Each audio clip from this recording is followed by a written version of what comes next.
Bismillahirrahmanirrahim. Alhamdulillahi Rabbil Alamin. Bismillahi wassalatu wassalamu ala Rasulillahi. Assalamualaikum warahmatullahi wabarakatuhu. Formal ko na pong binubuksan ang pagdinig na ito. At ito pong inquiry on the policies of television networks and artist management agencies in relation to complaints of abuse and harassment.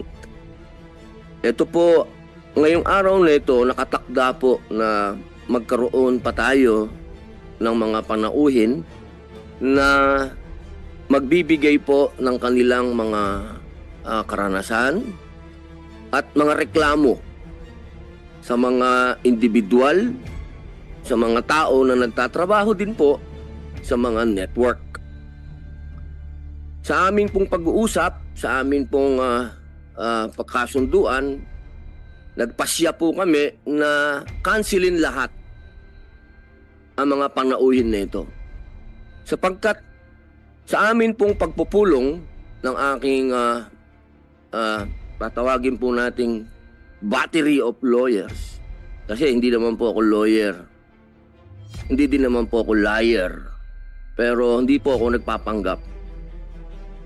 Sa amin pong pag-uusap, wala na pong maitutulong ang pagiging sensationalized ng paksa na ito. Kung hahayaan po nating magsalita pa ang mga nagrereklamo at hahayaan naman nating magsalita din pabalik yung mga inireklamo, mag-aaksaya lang po tayo ng pera ng taong bayan. Ang nais po nating gawin ngayon ay ipaalam po sa inyong lahat, sa lahat po ng nais na lumabas at magsalita, nandito po siyempre ang Senado para sa inyo, pero hindi po at the expense ng pera ng taong bayan. Hindi na po natin sasayangin pa ang resources ng taong bayan na magdidinig pa po tayo dito, paulit-ulit lang naman ang maririnig natin. Pero siyempre, hindi po natin iniisang tabi ang mga reklamo nito. Tayo po ay naglinang, hindi po ako. Kasama po ang mga naging panauhin nating mga abogado at kasama po ang ating mga abogado rin. Tayo po ay nakapaglinang ng mga panukala para sagutin po, ito na po yung magiging panangga. Ito na po ang magiging shield ng mga gustong magsalita, yung mga gustong magreklamo sa ngayon. Ito na po ang magiging sandigan ninyo kung ito po ay magiging batas. Ang ibig pong sabihin, nakuha na po ng komite nito ang gusto namin. Ano po ba ang gusto namin? Ang amin pong mandato ay gumawa ng panukalang batas para maging batas. Hindi po kami para maging husgado. Hindi po ako huwes at wala pong huwes dito sa komite na ito. Wala po kaming sinasabi dito na siya ang guilty. Kaya yung mga bumabatikos po dito sa komite na ito na kami daw ginawa na namin guilty si ganito, guilty si ganon. Wala po kaming sinabing ganon. Kami po ay gumawa ng mga batas, panukalang batas. At ito po, siyempre, ipinagpapasalamat po natin sa mga abogado na nag-research, nagsunog ng mga kilay, at ito po ay na-file na. Ito po ang Senate Bill number 2777. Ang panukalang ito ay naglalayong magbigay ng mas mabigat na parusa. Kasama po ang kamatayan. Yan, hindi pa nga po natin yan na isusulong pa yung death penalty, pero ito po ay naandoon na sa dating batas, pero hindi lang po ito inaakibat sa mga medyo meron pong diskriminasyon pagdating sa lalaki, wala pong ganito Ito po binabago natin. Ang panukalang batas na ito ay naglalayong magbigay ng mas mabigat na parusa kasama ang kamatayan laban sa sexual assault sa pamamagitan ng pagpapalakas ng kasalukuyang Anti-Rape Law of 1997. Layunin po nito na tiyaking hindi lang mas malakas ang ating mga batas, kung hindi mas gender responsive. Dahil parehas pong lalaki at babae ang biktima ng sexual assault. Kasama na po dito, siyempre po, ang ating pong ginagalang na mga LGBTQ. Sa ilalim ng panukalang batas na ito, ang reclusion perpetua hanggang kamatayan ay ipapataw kung ang rape ay ginawa na gamit ang deadly weapon o ginawa ng dalawa o higit pang tao. Ang biktima ay nasiraan ng bait dahil sa nangyaring rape. May homicide na nangyari sa pagtangkang rape. Ang rape ay ginawa kasama ang aggravating o qualifying circumstances sa artikulo. Yan po yung isang panukalang batas na atin pong nalinang. Ito po yung nasilip natin, na research po ng mga abogado na itong batas na ito medyo obsolete na po. Hindi po siya gender responsive. Kaya ito po ay palalakasin natin ng batas na ito para makinabang po dito ang mga biktima ng maging lalaki man o babae o LGBTQ. Ang Senate Bill number 2778, ang panukalang ito naman po ay may layuning i-professionalize ang talent management industry. Isa sa mga probisyon ng Senate Bill 2778 ay ang pag-require ng lisensya na epektibo ng 1 taon para sa talent management outfits galing sa Department of Labor and Employment. Hindi na po pwede, ibig pong sabihin, yung wala naman po tayong dinidiscriminate. Ano? Ang gusto lamang po natin, mawala na yung practice na yung mga nagiging talent manager o yung mga nagiging talent scouts po, hindi naman po nagkaroon ng tamang edukasyon man lang o seminar man lang kung paano po maging manager o maging handler. Hindi po pwede yung pinabili lang ng suka, magiging talent manager na ho o magiging talent coordinator. Hindi na po pwede yan dahil doon po nag-uumpisa. Doon po sa aming industriya, doon po nag-uumpisa lahat ang mga malulungkot na ganap patungkol sa sexual harassment and abuse. Sa ilalim po nito, maaaring mga siwa o magmay-ari ang mga media network ng talent management company. Ngunit, ang kumpanya ay ituturing na separate and independent entity.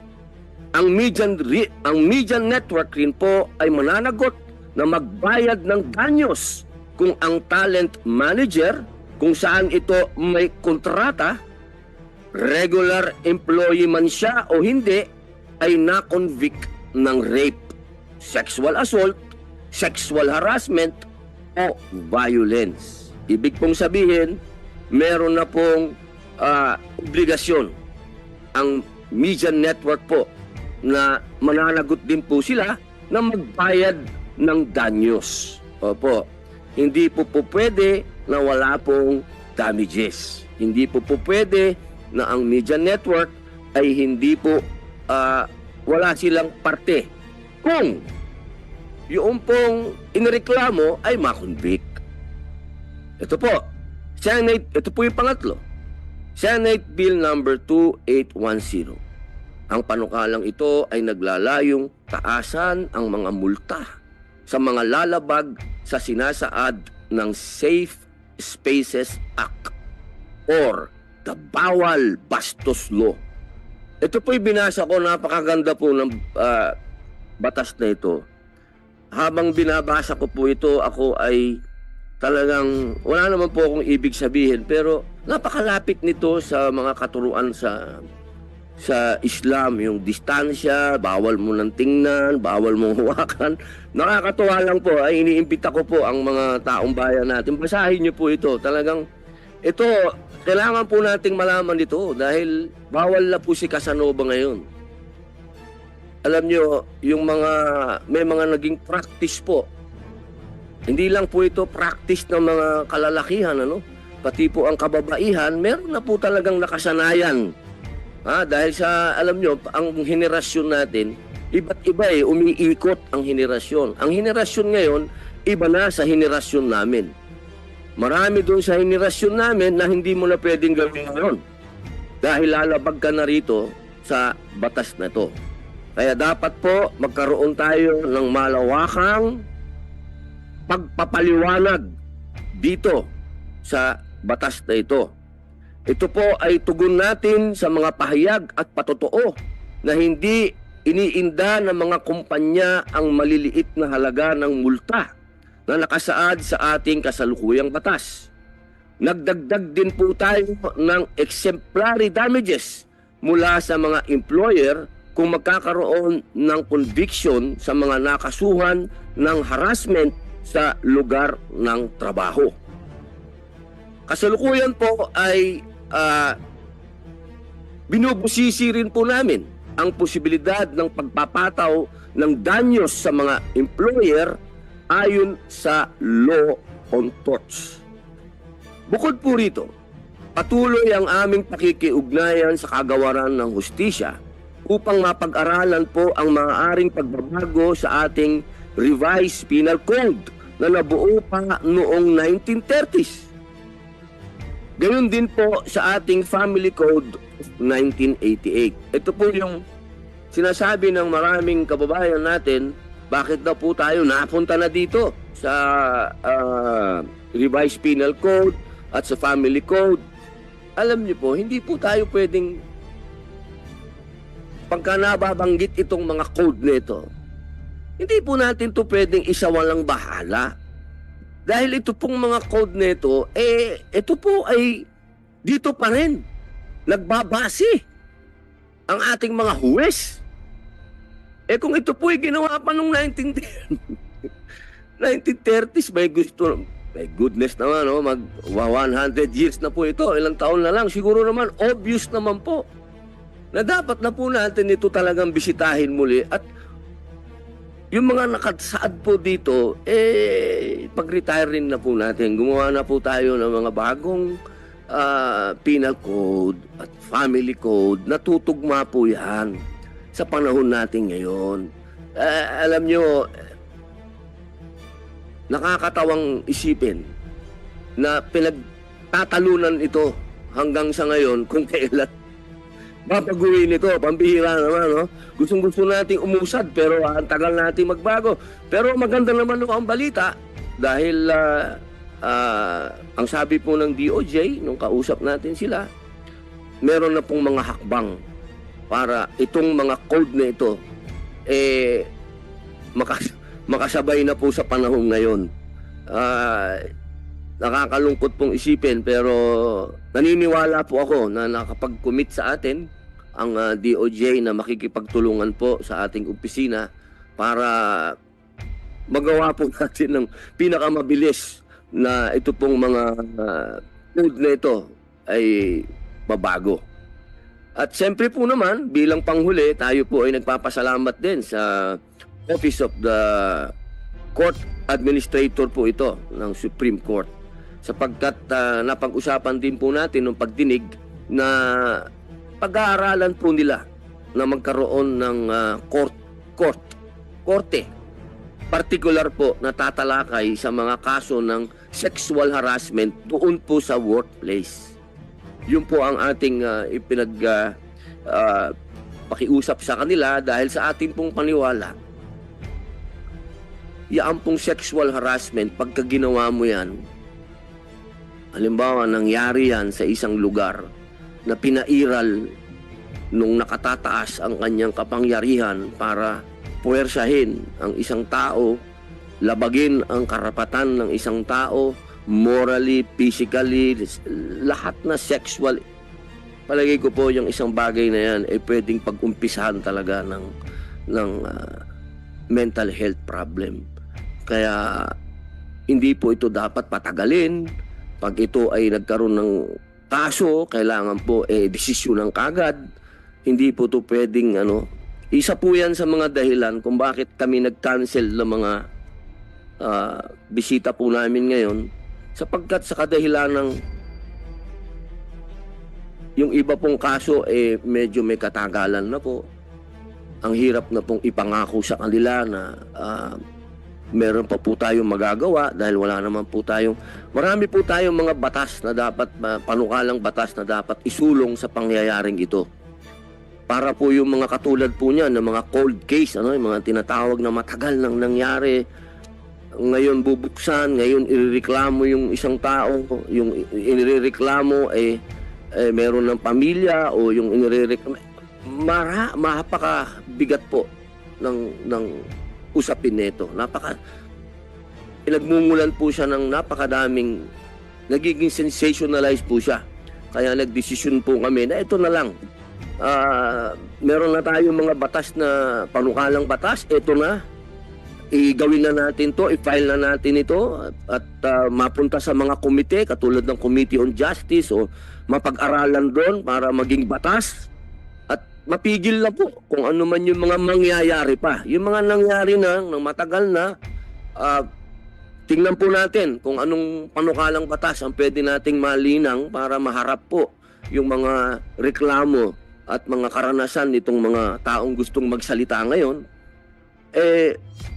Titingnan po natin, pero sa ngayon, sa ginawa po namin pagdinig, yan po yung mga batas na aming panukalang batas na aming nalinang. Meron pa pong isa, pero pinag-aaralan pa po namin ng maigi, lalong-lalo na po yung ating mga abogado, yung pong halimbawa, yung media network na inireklamo ng isang empleyado nila o artista o news reporter o kahit sino doon sa media network na nagreklamo na napagkaisahan na wag na siyang bigyan ng trabaho. Inaksyonan nga nung media network, sinuspindi nga yung nireklamo ng tao, pero nung nasuspindi na yung inireklamo, yung nagreklamo naman hindi na binigyan ng trabaho. Nawalan na ng buhay dun sa buong industriya niya o dun sa buong workplace niya kahit saan sa lumipat na trabaho dahil may koneksyon yung opisinang yon, hindi na siya nagkaroon ng trabaho, kailangan po merong matinding kaso dyan. Kailangan merong batas dyan na hindi dapat kailanman magkaroon ng conspiracy doon sa taong nagreklamo. Hindi pwede, kailangan meron po yung moral damages. Pinag-uusapan po namin napag-desisyon ng kagabi na walang criminal liability. Pero sa damages, civil dapat meron. Moral damages meron. O hindi po pwedeng wala. Yan po ang aming ganap ngayong araw nito. Bilang panghuli po, hindi po muna natin i-adjourn ang pagdinig ng committee ito ukol po sa ating pagsta bilang pagbibigay daan po sa sino mang legal, sino mang abogado. Abogado po, uulitin ko po kung sino man pong merong siyang nasa isip na pwede natin gawing panukalang batas na patungkol po dito, inaanyayahan po namin kayo magsalita bago kami mag-adjourn. Bibigyan pa po namin kayo ng isa pang pagkakataon. Pero wag na po kayo sanang maging, ang dating maging, parang ito po maging platform natin para tayo po mag-grandstanding o gumawa ng pangalan. Hindi po ito, sayang po ang pera ng taong bayan. Ang hinihingi ko po yung mga abogado na meron po kayong nasa isip na baguhin pa, idagdag. Inaanyayahan ko po kayo. Kung wala na po, sa susunod, i-adjourn na po namin ito. Gusto lamang po namin sabihin sa lahat na narinig namin ang inyong mga hinaing. Kahit po sa mga social media, na lumalabas ng mga artista, mga reporter na mga nagsasalita ngayon na sila ay naging biktima ng sexual harassment, kaisa po nyo kami. Pero itong mga bagay na ito, pwede po natin itong pag-usapan sa labas na ng pagdinig ng Senado. Sa ngayon po, meron na po tayong mga batas na panukalang batas na nalinang at hayaan na po natin na itong mga panukalang batas na ito ay mapasakamay po ng mga komite kung saan ito mapupunta at isang araw ito po ay maging batas, inshallah. Muli po, nagpapasalamat po ako kay Ginoong Nino Mulak, kay Ginoong Sandro Mulak, sa kanilang mga abogado, sa NBI, maraming salamat po sa mga network, sa GMA, sa TV5, IBC 13, ABS-CBN, sa mga inireklamo, kila Jojo, kila Richard, sa mga abogado nila, maraming salamat kay Attorney Lorna Kapunan, kay Gerard, kay Attorney Topacio, sa lahat po, sa DOJ, maraming salamat po sa inyong lahat na aming naging bisita at malaki po ang naitulong nyo. Sa ngayon po, 4 na panukalang batas po ang nagawa natin patungkol po sa pagdinig nito.